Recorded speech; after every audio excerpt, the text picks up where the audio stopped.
నమస్కారం సార్. నమస్తే సార్ అల్లు శిరీష్ గారు ఆయన సినిమా ఒకటి రాబోతుంది సార్, బడ్డీ అని.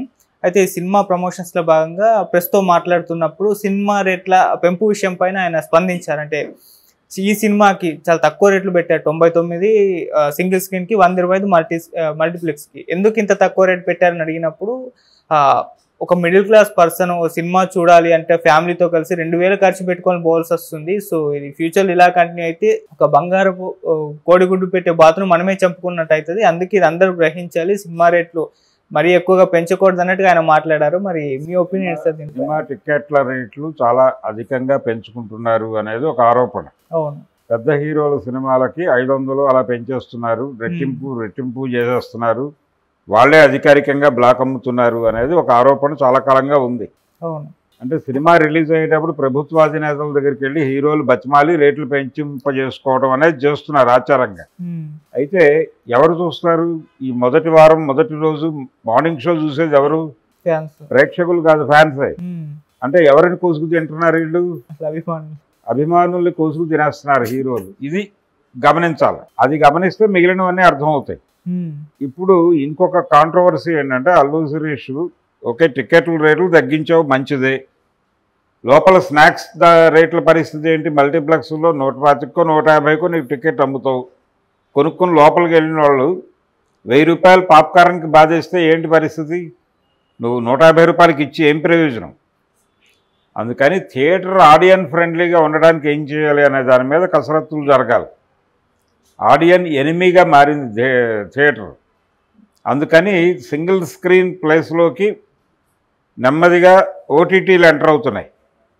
ఓటీటీ మల్టీప్లెక్స్ మధ్య సినిమా కేంద్రీకృతం కాబోతోంది. సింగిల్ స్క్రీన్స్ వెళ్ళిపోతాయి, ఆల్రెడీ వెళ్ళిపోయినాయి, ఇంకొన్ని వెళ్ళిపోవడానికి సిద్ధంగా ఉన్నాయి, జరుగుతున్నాయి కూడా.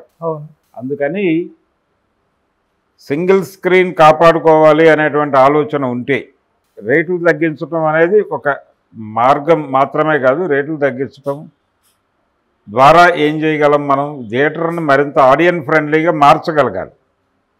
ఆ మార్చడానికి ఏం చేయాలి అనే దాని మీద కసరత్తులు చేయకుండా కేవలం ఏదో మేము తగ్గిస్తున్నామంటే కుదరదు. రెండోది, తగ్గించడం అనేది మంచిదే. టికెట్ల రేట్లు తగ్గింపు వలన జనాలు వెళ్ళొచ్చు, చూడొచ్చు, పాజిటివ్ టాక్ రావచ్చు. రేపు పొద్దున్న సక్సెస్ అయితే 200 రోజులకో రేటు పెంచుకోవచ్చు. సక్సెస్ అయితే మాత్రమే ఇది టర్మ్స్ అండ్ కండిషన్స్ వర్తిస్తాయి అన్నట్టు. అందుకని సినిమా టిక్కెట్ల రేట్లు తగ్గించటము పెంచటము అనేది మార్కెట్ స్ట్రాటజీలో భాగంగా జనాల్ని అట్రాక్ట్ చేయడం కోసం తగ్గిస్తున్నారు వీళ్ళు. కానీ పెద్ద హీరోల సినిమాలకు కూడా తగ్గించాలిగా ఆ లెక్కన. మొదట్లో చూసేది అభిమానులు కాబట్టి అభిమానుల్ని కోసుకు తింటే మాకు ఇష్టం లేదు కాబట్టి మొదటి 10 రోజులు మేము జనాలకు వదిలేస్తున్నామని అని చెప్పాలిగా. అది చెప్పట్లేదంటే వ్యాపారంలా చేసేవాళ్ళు వచ్చారు.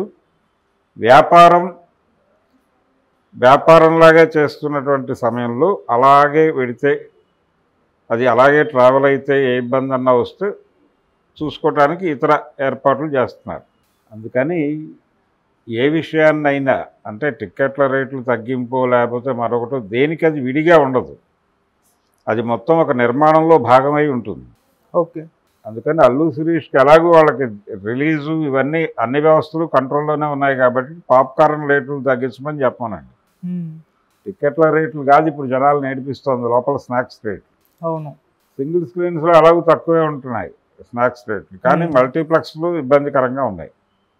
మల్టీప్లెక్స్లో స్నాక్స్ రేట్లు తగ్గించాలి, సింగిల్ స్క్రీన్స్ ఏదో మేరకు బతికించాలి.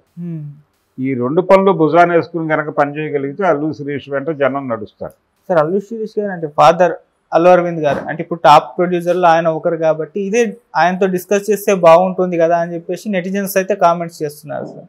ఆయనతో డిస్కస్ చేయడం వల్ల ఈ 90 రూపాయల టికెట్ పెట్టి ఉండొచ్చు. ఓకే, తక్కువ అంటే ఇది మంచిదే, మంచి పరిణామమే. మన సినిమాకి మన రేటు, మన సినిమా పిండి కొద్దీ రొట్టె అనేవాళ్ళు గతం.